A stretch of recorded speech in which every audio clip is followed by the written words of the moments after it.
Este é o FECcast, seu podcast de engenharia química. Sejam muito bem-vindos ao FECcast, o nosso podcast de engenharia química. Se você gosta de engenharia química, tem interesse no curso e profissão, este é o seu lugar.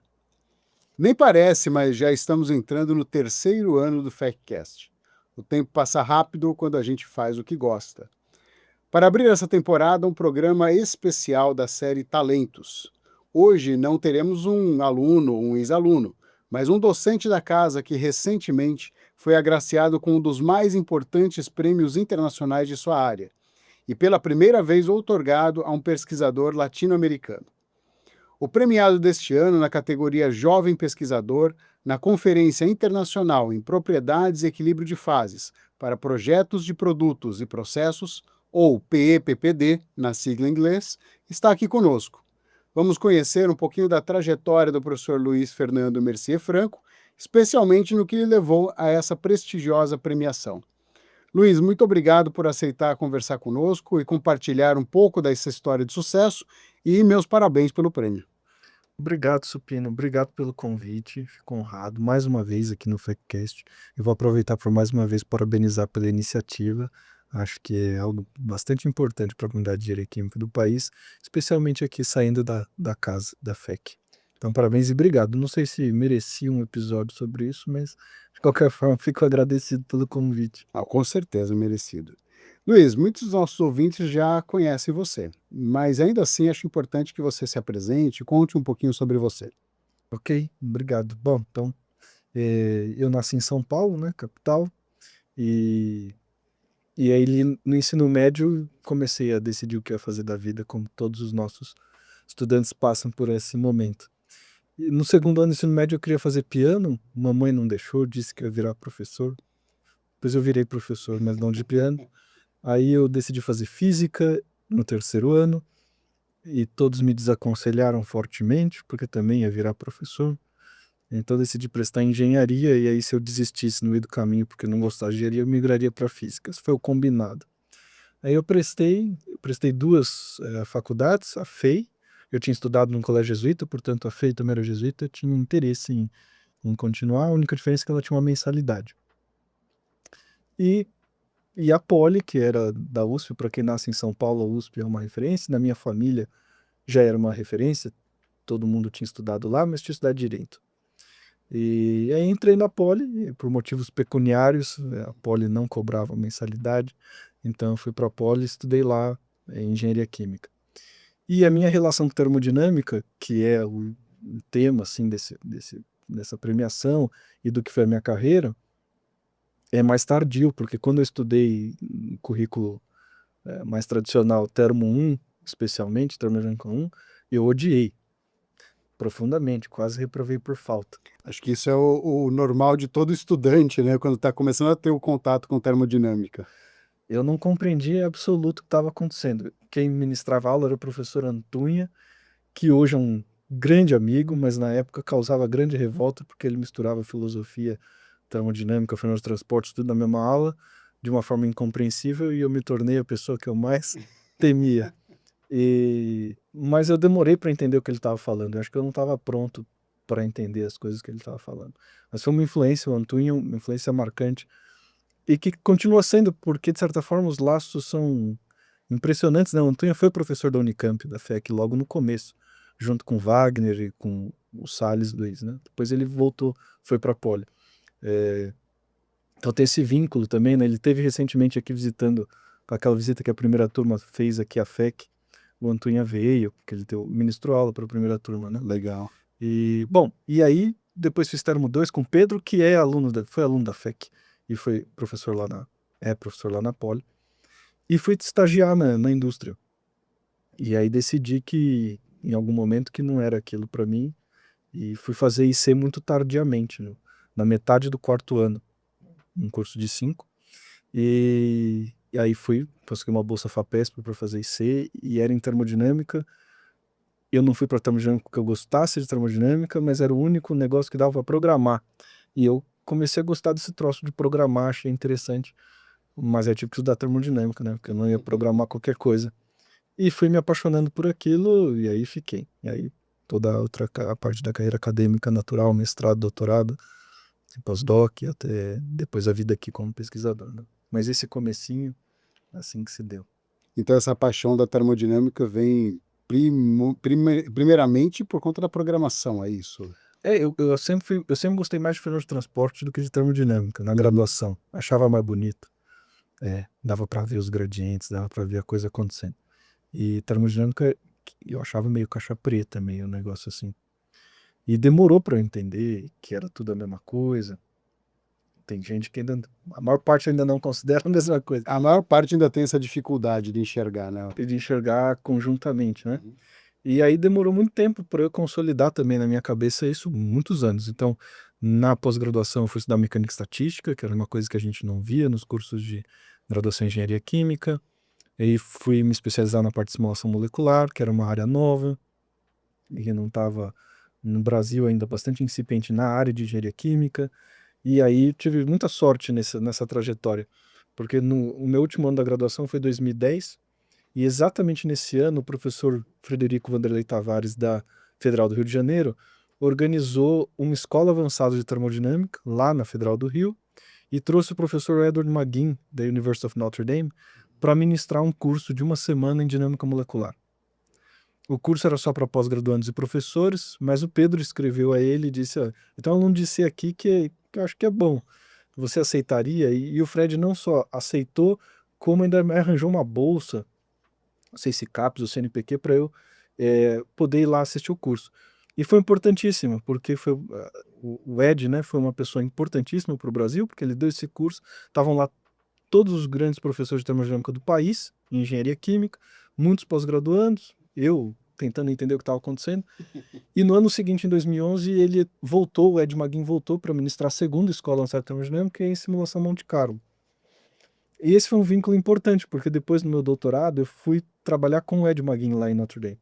Então eu o conheci por conta dessa escola avançada de termodinâmica no Rio, organizado pelo Fred. E nesse momento eu conheci o Marcelo Castier, que já estava como professor nessa época nos Emirados Árabes Unidos, né, em Al Ain, e que era a maior referência termodinâmica do país junto com o Fred, né, os dois lá da Escola de Química da Federal do Rio, mas os dois grandes nomes que a gente tinha que vieram, na verdade, ali do Raja Gopal, que foi aquele professor, o Raja está lá ativo ainda na Federal do Rio, mas que veio quando Coimbra criou a COP, né, trouxe vários estrangeiros ali para ajudar, e nessa leva veio o Raja, que foi o primeiro cara a entrar no nuclear, termodinâmica, como a gente conhece hoje, trazer ideias de mecânica estatística e simulação molecular. Então esses cursos foram importantíssimos para minha formação, porque abriram caminho para uma ferramenta que eu não conhecia, e aí minha carreira se desenvolveu toda, grande parte em cima disso. É muito legal. E assim, olha, você com poucos minutos aí de entrevista, essa entrevista vai ficar pesada, porque só falou de nomes importantes aí da engenharia química e da área de termodinâmica. Mas eu achei interessante que não é só a sua vontade, mas também a atuação dos seus professores que te despertaram esse interesse pela pesquisa em termodinâmica, não é? Não, eu tive muita sorte, né? Essa relação de orientado-orientador, ela é muito vulnerável na universidade, né? Acho que é a mais vulnerável que existe. E eu tive muita sorte, ou providência divina, não sei, mas todas as pessoas com quem eu trabalhei são ainda hoje exemplos para mim, não apenas do ponto de vista da qualidade técnica da pesquisa termodinâmica, mas das relações humanas. Bom, o Pedro é uma figura acima de qualquer suspeita, todo mundo da comunidade de engenharia química no Brasil o conhece e o respeita, não só pelo seu trabalho, mas pela fidalguia, pelo modo como se relaciona, pela ética, sobretudo, nas relações de trabalho e na pesquisa. Sempre foi para mim um modelo de relação humana, de escuta, de empatia, de entender a situação do estudante, de dedicação ao ensino e à pesquisa. O Antônio, do ponto de vista técnico, também uma coisa impressionante, do ponto de vista ético, do ponto de vista filosófico, também uma referência importante. Isso lá ali na FEC. Depois o Ed McGinn nos Estados Unidos foi é ainda uma referência gigantesca. Ele veio para a FEC recentemente, ele aceitou o convite para vir em 2022, quando a gente estava organizando a Equifase, aqui em Campinas. Ele veio, ministrou um curso aqui na FEC de dinâmica molecular e recebeu alunos nossos também lá no grupo, em Notre Dame. Eu tive lá há 2 anos também visitando ele. e sempre uma pessoa importantíssima, né? E também muito fácil, de trato fácil, com uma didática impressionante, uma clareza de exposição, você entende tudo. E Mesmo num assunto complexo, você acaba mesmo um entendendo assunto bem. complexo, o Ed é impressionante o jeito como ele explica as coisas, e assim, um carinho muito grande por todo mundo tem um apreço muito grande por ele. E essa dedicação que ele teve ao Brasil, né, vindo aqui já 3, 4 vezes encontrei o Ed aqui no Brasil, então recebeu muitos brasileiros mesmo, professores no grupo dele, uma pessoa de importância fundamental para o desenvolvimento da termodinâmica que se faz hoje no Brasil. Depois o Yannis Economo, foi a minha experiência no Catar, junto com o Marcelo Castier, que aí já não estava mais nos Emirados Árabes, já estava no Catar, e foram duas figuras também. O Marcelo, bom, é uma pessoa assim impressionante, uma referência muito grande, e o Yannis também o Yannis me ensinou outras coisas que foram importantes no início da minha carreira. Uma das coisas que ele sempre me dizia é: eu não sou o gargalo do meu aluno. Então tudo que chega a mim tem resposta em 1 ou 2 dias no máximo.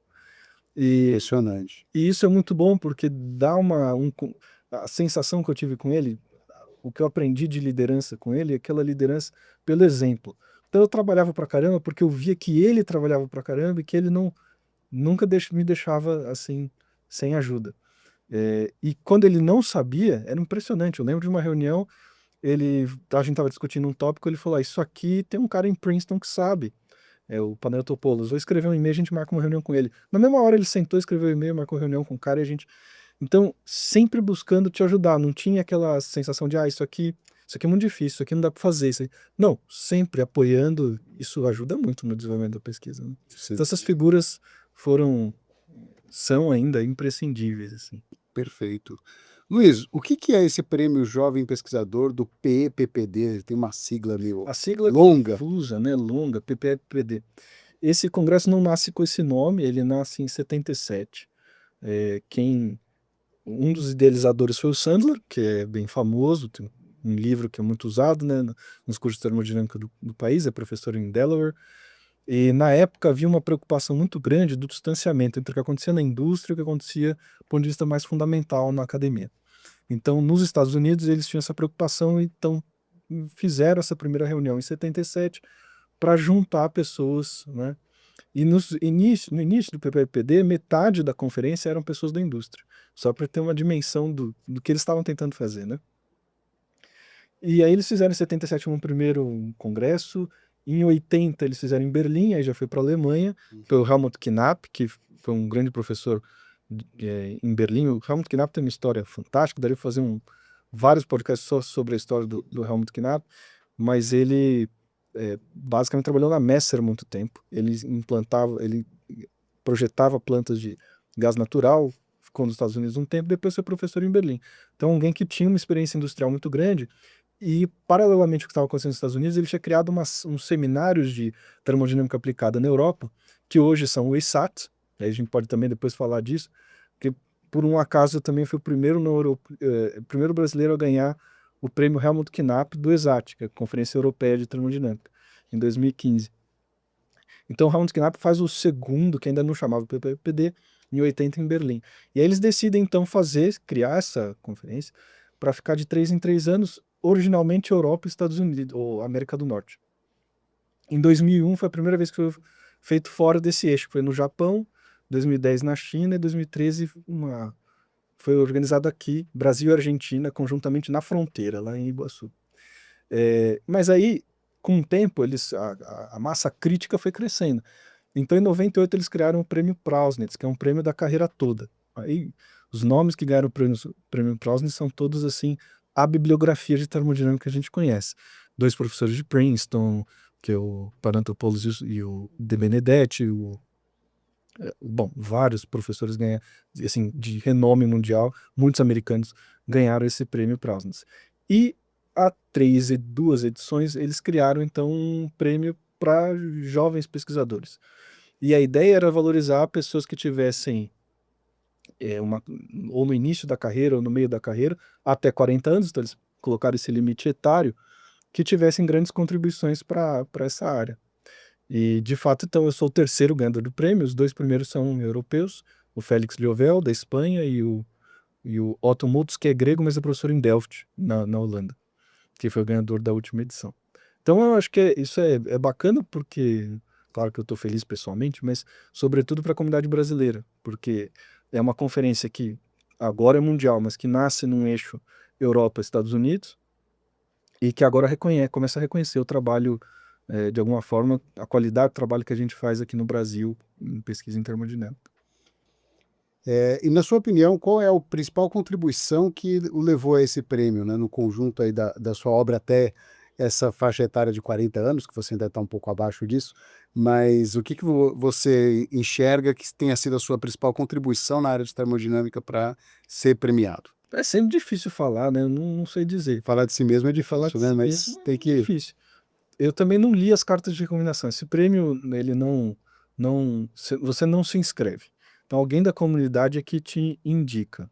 E junto com essa indicação, precisa de 3 cartas de recomendação. O que eu sei é que quem, es- quem escreveu as cartas de recomendação foi o Ed Maguin, o Yannis Economo, da Texas A&M, e o Abbas Firozabad, que é um professor da Rice University, nos Estados Unidos. O que eles escreveram eu não conheço, então também não sei dizer exatamente, mas de fato o meu trabalho mais recente tem sido na área de fluidos confinados, a termodinâmica que tenta descrever fluidos confinados, especialmente desenvolvendo métodos para cálculo de propriedades em confinamento. A gente fez bastante coisa para o cálculo de, por exemplo, coeficiente de fusão. Então, todas as propriedades de transporte em meios confinados, a natureza delas se revela como tensorial e não escalar, como a gente está acostumado nos cursos de teoria do transporte. E aí tem coisas que você não pode tratar da mesma forma. Então, um dos trabalhos que eu pelo menos acho que bastante relevante foi o desenvolvimento de um método para o cálculo coeficiente de fusão perpendicular em sistemas confinados, que não existia. Eu resolvi a equação de Smoluchowski de uma forma geral, e isso permite a gente fazer esse cálculo.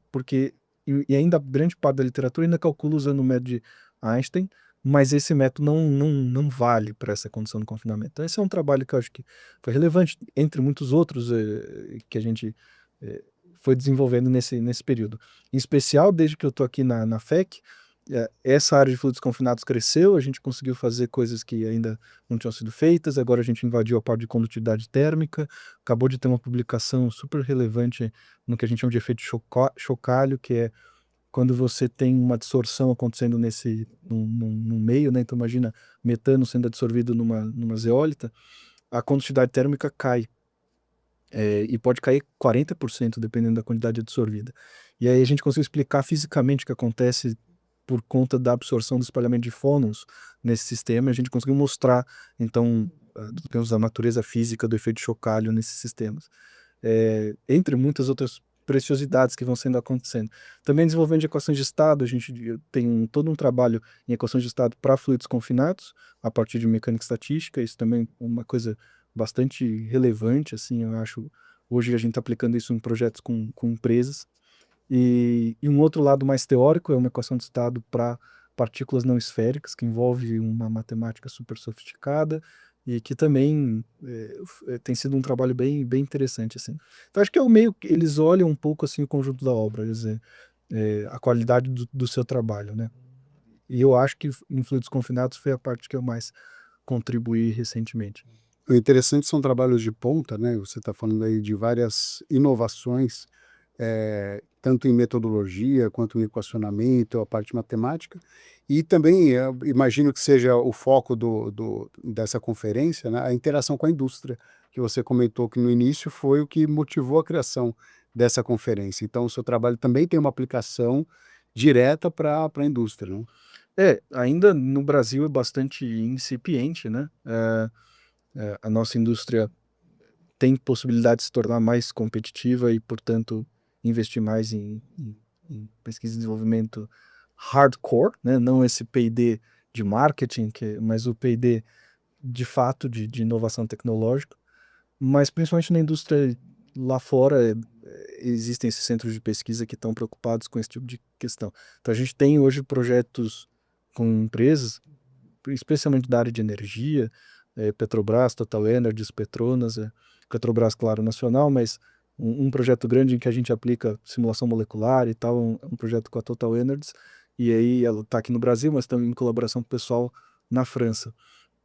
E isso sim é uma realidade, né? Então, a gente tem que divulgar mais como é que essas coisas funcionam, mas existe uma procura cada vez maior por como essas simulações podem responder demandas da indústria, né? E já tive conversas com indústrias brasileiras também, começando a olhar para isso e a se preocupar com isso. Mas eu acho que no futuro isso vai ser uma coisa mais rotineira, né? De Hum. fato, se você pensar, é um grande calcanhar de Aquiles de qualquer desenvolvimento tecnológico, o cálculo de propriedades, né? Então não é incomum que, isso eu tenho conversado com algumas empresas, que elas rodem simulação de processos bastante tradicionais e lucrativos, usando parâmetros ou propriedades termofísicas de outras moléculas mais simples, porque eles não sabem daquela molécula-alvo que é o... E isso, simulação molecular, ela pode assim, preencher essas lacunas, né, de uma forma bastante precisa e rigorosa. Então, não só simulação molecular, hoje a gente no laboratório faz uma abordagem mais multiscala, então a gente vai desde a quântica até a escala do processo, passando por simulação molecular, mas também a gente tem investido muito recentemente em simulação rede Boltzmann, que seria um competidor do CFD ali, tá na mesma escala, e que, por exemplo, para meios porosos é mais plástico, é mais flexível, é mais interessante de se fazer. E esse projeto, por exemplo, com a Total Energies é multiscala, então a gente vai desde a quântica, passa por rede Boltzmann, tem uma interação super legal, eles mandam as imagens de tomografia do sistema que eles fazem lá e a gente resolve o escoamento e a transferência de energia por rede Boltzmann aqui. Então essa interação é bem bacana. Que legal que você tem essa interação primeiramente com as empresas fora, mas também interessante saber que as empresas brasileiras ou nacionais aqui estão investindo também nisso, né? E aí isso me motiva para a próxima pergunta, né? Você, primeiro pesquisador não europeu a receber esse prêmio, como você bem destacou, e isso mostra que nosso país tem potencial para avanço nessa área e reconhecimento da comunidade científica, né? Queria que você comentasse um pouquinho sobre o nosso momento brasileiro nessa premiação e também na área de pesquisa que você está inserido de termodinâmica. O Brasil tem algumas vantagens competitivas e grandes desvantagens, né? Mas uma vantagem que a gente tem é cérebro. A inteligência não escolhe lugar de nascimento. Mas nós somos um país grande, temos 210 milhões de habitantes. Então, estatisticamente, nós vamos ter excelentes cérebros nascendo aqui. É diferente de um país. Eu vivi no Catar, que era um país com 1.400.000 habitantes, sendo de nativos 300 mil. Dava um país com os estrangeiros, dava uma Campinas. Você tem pessoas obviamente inteligentes lá, mas estatisticamente a quantidade de pessoas que, né, estão preparadas para enfrentar desafios acaba sendo, é mais difícil de amostrar. A tragédia brasileira é que, embora tenha 210 milhões de habitantes, portanto, uma oportunidade de uma colheita fantástica, grande parte da população não tem acesso a uma educação formal que permita abrir essa oportunidade para essas pessoas se desenvolverem e desenvolverem o país. Então, a nossa grande mazela é não dar acesso a essas pessoas a uma educação formal que lhes permita desenvolver o que nasceram preparadas para, né? Eu lembro conversando com os gregos, a comunidade grega em engenharia química ela é excepcional. Tem uma brincadeira nos Estados Unidos que é assim, se o seu departamento de engenharia química só tem um grego, ele está fora de moda, tem que ter pelo menos dois. E conversando com a comunidade grega, com quem eu tive alguma proximidade, tive lá recentemente em Atenas, dei uma palestra lá no Demócritos, que é um centro de pesquisa que eles têm na Universidade de Atenas, próximo, né, conectado. E conversando com o pessoal, assim, a sensação é os gregos nos anos 70, 60, 70, 80, percebeu, dinheiro a gente não tem para fazer grandes coisas, mas a gente tem cérebro e a gente pode estudar. Então eles investiram muito pesadamente nos cursos de engenharia química, em matemática, em física, mas pesado, parte numérica, e aí disparou, né? Porque você formou uma geração, a gente chama geração das cabeças brilhantes lá, você pega vários professores importantes dos Estados Unidos, de todas, não é só termodinâmica, os livros, os sobrenomes são gregos, né? Tem a galera que foi para o MIT, que foi importante, como o Panayotopoulos no final da década de 80, que hoje é professor em Princeton, mas vários. Então, eu acho que essa é uma oportunidade para o Brasil. A vantagem que a gente tem é que a gente tem tradição escolar, não tão grande quanto outros lugares, né? A América Espanhola tem universidade desde o século XVI. O Brasil, por um impedimento da coroa portuguesa, né, no Reino de Portugal, a única universidade permitida era a de Coimbra, isso foi até 1910. Só em 1910 que Portugal pôde ter outras universidades. Meu Deus. E isso impediu as colônias de desenvolverem também universidades. Então, a gente só depois da independência, em 1824 ou 26, que a gente começa a ter uma experiência de universidade. É tardio, mas em pouco tempo o Brasil amadureceu muito. Então, a gente já tem escolas de engenharia com mais de 100 anos. Isso formou muita gente. E com muita interação, por várias circunstâncias geopolíticas, com os Estados Unidos e Europa. Então, muitos dos nossos professores foram fazer doutorado fora, tiveram experiência de pós-doutorado fora, e trouxeram muito disso para o Brasil. Então, o Brasil tem um potencial muito grande para desenvolver essa parte de pesquisa, de qualidade. E eu acho que hoje a gente até vive um conflito, que a gente faz pesquisa de altíssimo nível, que às vezes atende mais interesses da indústria externa do que da nacional. Porque talvez a indústria nacional ainda não tenha chegado no mesmo ponto que a nossa capacidade de fazer ciência e tecnologia já chegou. Então, acho que esse é o grande gap que hoje a gente tem que preencher no Brasil. Como é que a gente faz dessa qualidade de pesquisa que a gente tem uma transformação real da indústria brasileira para aí alcançar o objetivo de melhorar a qualidade de vida do povo. Esse é o grande problema que a gente ainda tem que enfrentar. Eu não acho que a gente deva os pesquisadores só olharem para os problemas brasileiros e também se distanciarem. Já ouvi isso de um professor do MIT: vocês deviam resolver problemas do Brasil. Mas eu acho que um problema termodinâmica, ele não é um problema com nacionalidade. A pesquisa científica, ela não nasce com passaporte. A natureza, ela não sabe quais são as fronteiras políticas dos países. Portanto, o metano se comporta da mesma forma aqui e lá. E ao resolver um problema físico, né, eu resolvo um problema que é da humanidade, não é de um país específico. O que falta para a gente é conseguir converter isso que a gente produz aqui em tecnologia real, nacional, para que dê frutos para o povo brasileiro. Acho que esse é o grande gap. Se a gente investir em educação, e sinceramente não é porque eu estou na FEC, eu acho que a FEC tem feito movimentos grandes para investir em educação e engenharia de qualidade. Ontem a gente partiu, né, o novo modelo de laboratório, que eu acho que é uma grande revolução no ensino de engenharia, e a gente tem a sorte de ter um vestibular ou de ter mecanismos de ingresso na Unicamp, que de fato fazem uma colheita bastante boa. Então a gente recebe pessoas extremamente capacitadas do ponto de vista cognitivo, de preparação prévia, e aí cabe a gente aproveitar, né, para criar as melhores estratégias para essas pessoas se desenvolverem. E a gente já tem exemplos disso, né, na história da FEC, mas acho que a gente pode ainda fazer muito mais. E eu acho que esse é um grande potencial brasileiro, cérebros. Zeferino Vaz, quando criou a Unicamp, dizia: o que precisa para se fazer uma universidade? Ele dizia: cérebros, em segundo lugar cérebros, em terceiro lugar cérebros, e aí prédios e outras coisas, né? E eu acho que a gente precisa também recuperar isso, né? Um pouco Verdade. preservar os cérebros aqui dentro. Tem razão. E você comentou no comecinho aqui da nossa conversa que não é o primeiro prêmio internacional, né, que você é agraciado, né? Você já recebeu outro prêmio.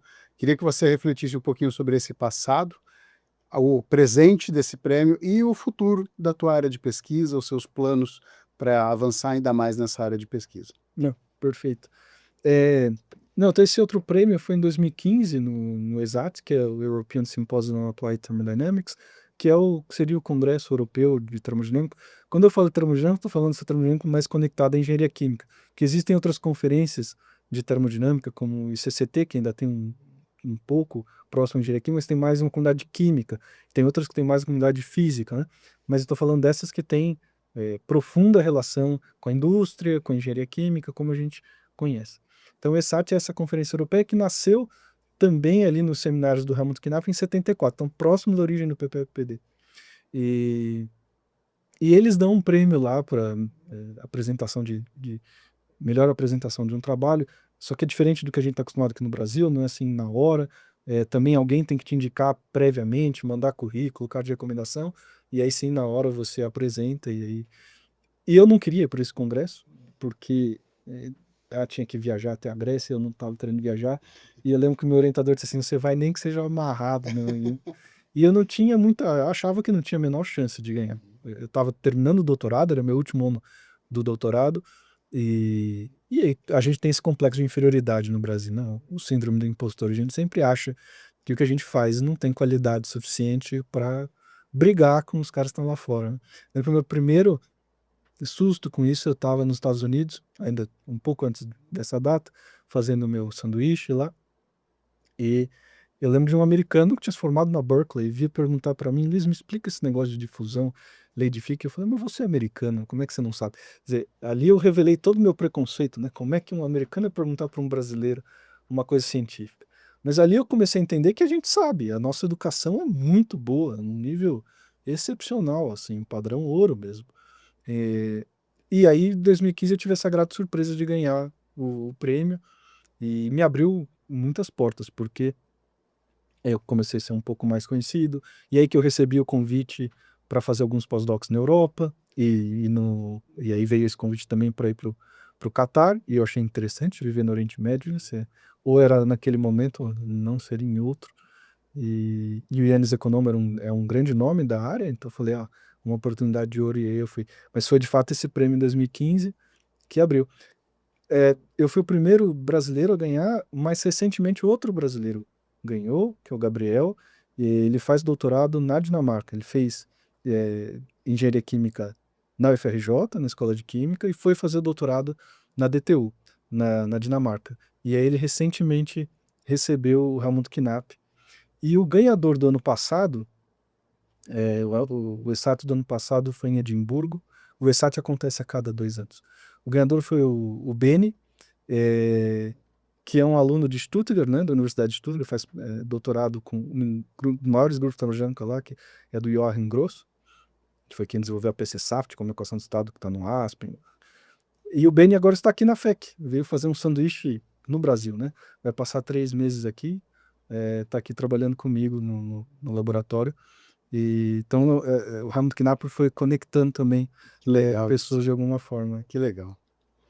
E o futuro da pesquisa, o futuro dos avanços aí da sua área, que você prevê aí para os próximos prêmios, né? Porque agora vem o Prausnitz, não é isso? Não, eu acho muito difícil. E há outros brasileiros com uma carreira muito mais significativa. Como o Fred, o Marcelo, o Pedro, acho que o Dariva, tantos nomes assim que são importantes na nossa comunidade. Mas, de fato, o que eu acho que é a peça faltante, eu chamo de o Holy Grail, é que hoje a gente consegue fazer multiscala saindo de baixo para cima. Então a gente vai da quântica até a escala do processo, isso é uma coisa que a gente está aprendendo, mas a gente consegue chegar lá, integrar essas escalas, descobrir o quanto de informação que a gente está perdendo de uma escala para outra, ter essa visão, que os alunos, aliás, têm muita dificuldade de ver, claro, porque é um assunto difícil, mas na graduação eles ficam um pouco perdidos quando que o balanço é macro, quando o balanço é micro, por que que eu pego um volume de controle macroscópico ou microscópico, por que que eu vou para o molecular, como é que essas coisas se comunicam. Mas eu acho que o Holy Grail que a indústria precisa é o problema inverso. O problema inverso, que é o sonho que a gente um dia vai chegar, dado que eu queira este resultado, essa propriedade, qual molécula faz isso? O dia que a gente conseguir inverter, hoje a gente é muito bom dizer assim, olha, se eu pegar uma molécula desse jeito, com essas características, e aí fizer uma simulação, ela vai ter esse coeficiente de fusão, esse calor específico, essa propriedade de PVT, e aí eu vou subindo, né, e consigo fazer uma simulação de processo com ela com essa outra vai ter tal cinética, vai ter essa reação. Agora, imagina o contrário, que é o que de fato a indústria quer. Eu preciso ter um solvente que esse soluto tenha tal solubilidade. Esse é o problema que ela quer. Qual deve ser a molécula que satisfaz esse critério? O dia que a gente conseguir inverter isso, vai ser um salto tecnológico gigantesco.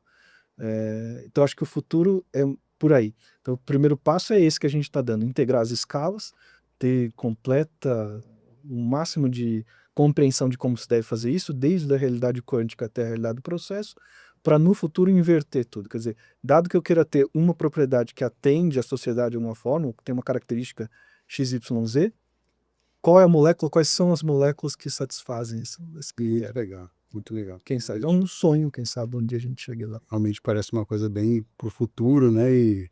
E, como você disse, um salto tecnológico significativo. Muito bom. Bom, conversei hoje com o professor Luiz Fernando Mercier Franco, recentemente agraciado com um dos prêmios mais importantes na área de pesquisa em termodinâmica. Luiz, mais uma vez, parabéns pelo prêmio e muito obrigado por essa conversa. Obrigado, Supino, pela oportunidade de contar um pouquinho do que a gente faz. E obrigado mesmo por esse espaço. Eu acho um pouco indigno de um FAQcast falar sobre mim ou sobre o prêmio, mas de qualquer forma, estou muito feliz com o convite e honrado com o reconhecimento. Obrigado. Nós que agradecemos. E muito obrigado a você também por sua audiência. Se você gostou, se inscreva, compartilhe e não deixe de acompanhar os nossos próximos episódios. Até lá!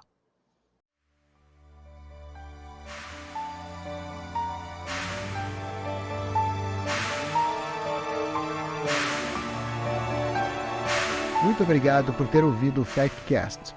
Fique ligado para os próximos episódios.